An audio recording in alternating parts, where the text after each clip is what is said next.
The first quality episode of Farscape is PK Tech Girl. It brings us deeper into the uncharted territories and introduces us to a new character and a new species. Most importantly, we get the first hints of the grand story arc. The opening of the episode is a testament to the true artistry of the Jim Henson Company.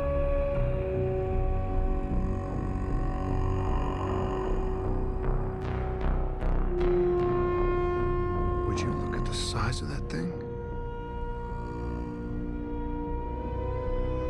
That Peacekeeper command carrier is the Zelbinian.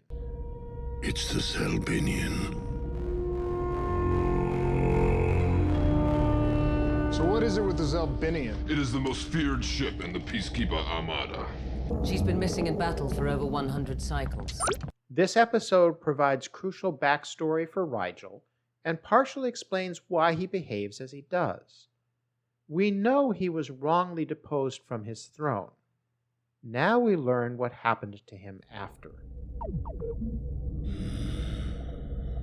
Something bothering you?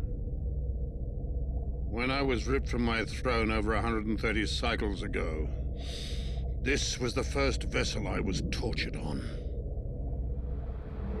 I'm greatly disappointed in you. Somehow I expected the Dominar of Ineria to be more dominating.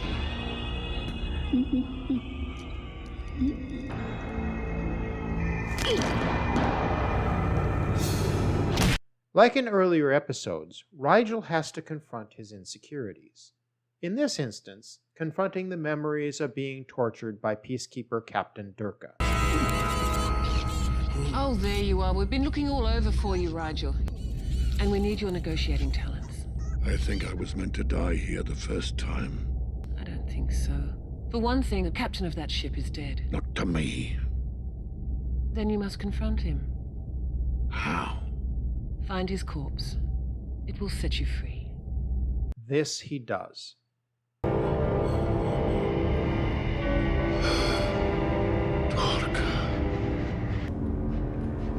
You killed yourself, Durka. You coward. You once told me I would never leave your ship alive. You robbed me of so many cycles. But no matter what you did to me, I'll always remember one thing. You lose. Rigel finds some closure. Meanwhile, everyone else is in trouble. The new species is the Xiang, who are described as... The Xiang are nothing more than opportunistic foragers. Moya is not a gunship, and Leviathans have no defensive abilities other than Starburst. Dargo understandably is frustrated, but this time it works in his favor. I spit on your grave, you sons of cowards! I rip at your throat!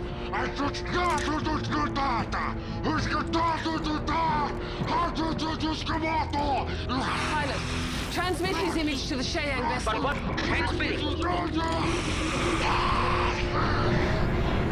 Luxon!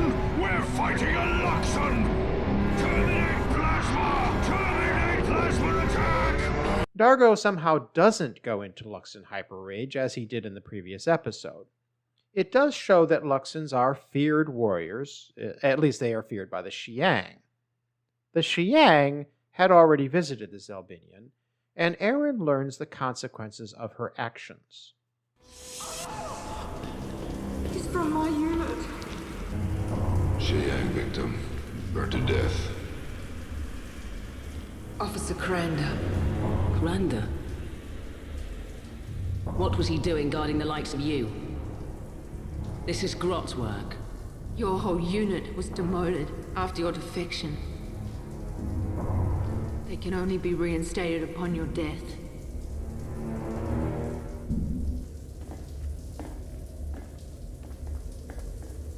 Yes, Galena, a new character, a new peacekeeper, and a new potential love interest for Crichton. Of course, she has to be a bleach blonde, as the Farscape producers stuck with the cliches in the early episodes, at least this one. To be fair, Galena is a competent tech and does not deserve the derision that Aeryn inflicts on her. Crichton is surprisingly also knowledgeable. Officer Sun, I know you're not a tech, but Just tell me. it's gonna take 8 hours minimum. 8 arms. No. I know what she's talking about. It's progressive power draw, so the fiber pattern has to be maintained in sequence. That takes time. Right? Yeah. But Galena is the person who saves them. Okay.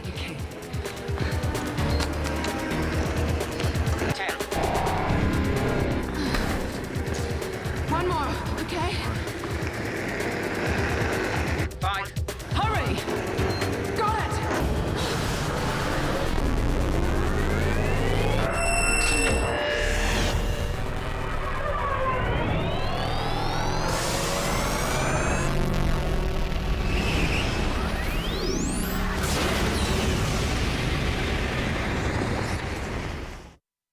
Ultimately, though, this episode is about the relationship between Crichton and Aeryn. It establishes that there is something between them. As in previous episodes, they butt heads over how to do anything, with Aeryn laying down the law to Crichton. Why don't you give it a rest, Miss Drill Sergeant? Can't you see she's got a pass hound?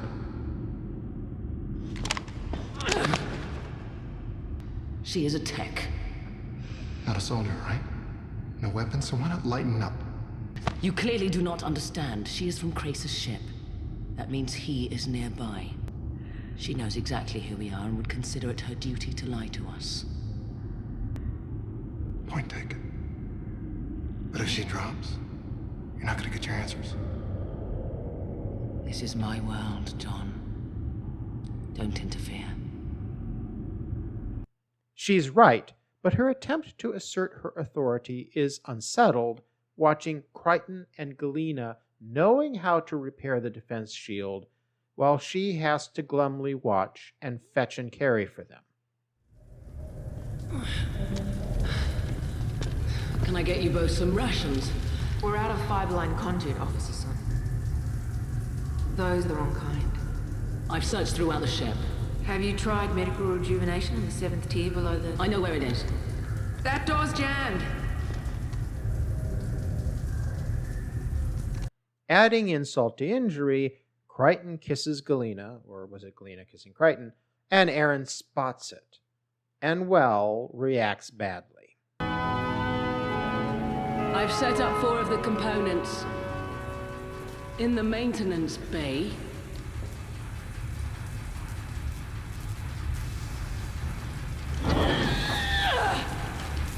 Sorry for interrupting!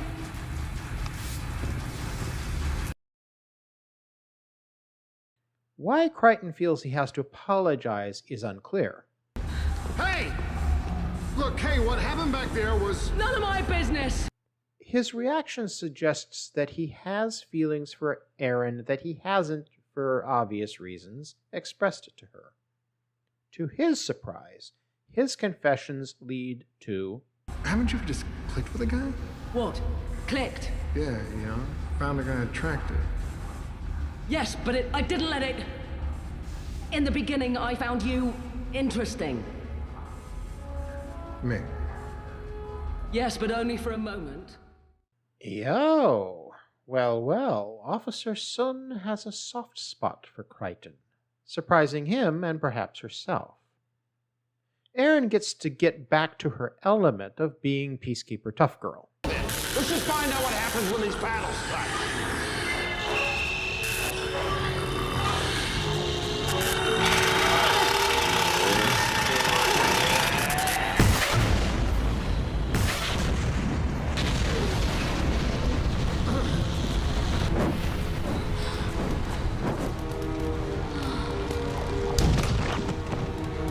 Sorry about the mess.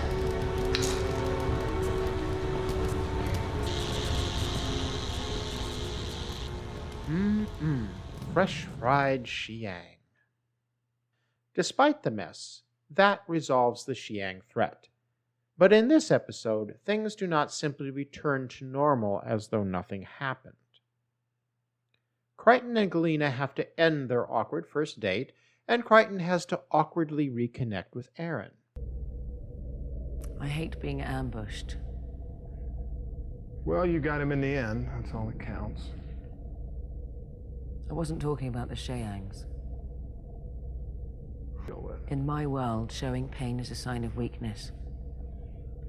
How can you not feel pain after what you've been through? Don't presume to understand me, John. That's not fair. It's not fair, Aeryn. You bash me all the time for being soft. Well, the fact of the matter is sometimes it's an advantage, and this is one of them. I think I understand you perfectly.